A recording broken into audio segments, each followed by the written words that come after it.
আজকের দিনটাও অন্যরকম ছিল। মানুষ হচ্ছে সকালে নাস্তা খায় রুটি, আর আমরা আজকে দুপুরে রুটি বানাচ্ছিলাম। এই জন্য বললাম আজকের ভিডিও একটু আনকমন হতে যাচ্ছিল। সবাই একটু ধৈর্য ধরে ভিডিওটা দেখবেন, ভালো লাগবে ইনশাল্লাহ। তো হ্যালো এভরিওয়ান, আসসালামু আলাইকুম। কেমন আছেন সবাই? আশা করছি ভালো। প্রতিদিনের মতো একটা ডেইলি ব্লগ নিয়ে আপনাদের সাথে হাজির হয়ে গেলাম আমি ঢাকা সাভার থেকে। আপনারা কোথা থেকে অবশ্যই জানাবেন। যদি ভিডিওটা ভালো লাগে অবশ্যই ভালোবাসা দিয়ে পাশে থাকবেন ইনশাল্লাহ। আজকে দুপুরবেলা আকাশটা কেমন জানি মেঘলা মেঘলা ছিল। ওর বাবা বলতেছিল ভাত খাবো না, একটু রুটি বানাই দাও। তো যেই কথা সেই কাজ, রুটি বানাইতে চলে আসলাম রান্নাঘরে। সবচেয়ে এই বিষয়টা আমার কাছে ভালো লাগে, আমি যখনই রুটি বানাই না কেন আমার হাজবেন্ড রুটিগুলা কিন্তু অনেক সুন্দর করে ছেঁকে দেয়। আর এখানে আমার মেয়েটা সুন্দর করে দাঁড়ায় ছিল, বলতেছিল আম্মু আরো কতক্ষণ লাগবে রুটি বানাইতে। আপনারাই দেখেন ওর বাবা কত সুন্দর করে রুটি ভাজতে পারে। যাই হোক মাশাআল্লাহ। আর আমার ছেলেটাও কিন্তু এখানে রুটি বানাচ্ছিল। যাদের বাসায় ছোট বাচ্চা আছে তারা তো জানেনই, মানে সব কাজের আগে ওদের আগে যাওয়া লাগে। এদিকে আবার মেয়েকে বললাম মাম্মু একটা ডিম দিয়ে যাও, তো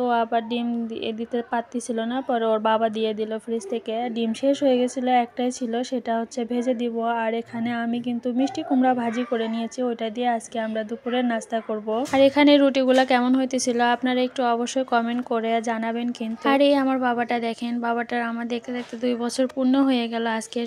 সকলে আমার এই বাবাটার জন্য দোয়া করবেন। আমার বাবাটাও এখানে বসে দেখেন রুটি ভাজতেছিল কত সুন্দর করে। আর এদিকে মেয়ে এসে কম্পিউটার দেখতেছিল। যাই হোক বাসাটা একটু এলোমেলো, আপনারা আবার কেউ কিছু মনে করিয়েন না, কারণ জানেন যাদের বাসায় ছোট বাচ্চা আছে তারা তো আর ঘর গোছায় রাখতে পারে না। এদিকে আবার বারান্দায় দেখেন কমলা ধরেছিল, সেটা আপনাদের সাথে একটু শেয়ার করলাম। আর আপনাদের কাছে একটা পরামর্শ চাই, সেটা দেখেন এই যে হচ্ছে করমচার গাছটা। করমচার গাছটা কিন্তু অনেক বড় হয়ে গেছে, কিন্তু এখনো ফল আসতেছে না। কি করলে ফল আসবে একটু জানাবেন তো আপনারা।